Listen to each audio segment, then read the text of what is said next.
কি পরিমাণ হতাশটাই করলো না আমাদের বাংলাদেশিদেরকে ভাই।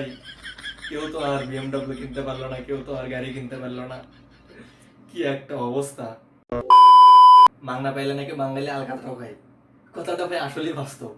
আমরা বাঙালিরা যেটা ফ্রিতে পাই সেটা মনে হয় আমরা উপসে পড়ি সেখানে, যে সেটা আমরা কেমনে পাবো। এই যে দেখেন হামস্টার ইউজারদের কিন্তু অবস্থা খারাপ।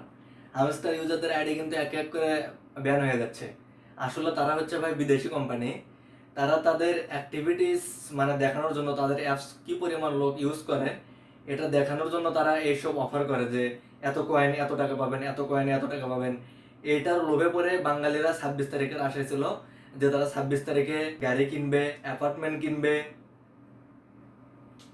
দেখেন, আমার তো কি বলবো, নিজেকে এখন গর্বিত মনে হচ্ছে, কারণ আমরা আমরা বলতে আমি হামস্টার ইউজ করিনি, আর যারা ইউজ করছে তারা আজ হতাশ যে 26 তারিখ আসার আগে আমাদের সবকিছু শেষ হয়ে গেল। বাঙালিরা মাং না পাইলে আলকাতরাও খায়, কথাটা কিন্তু একদম বাস্তব।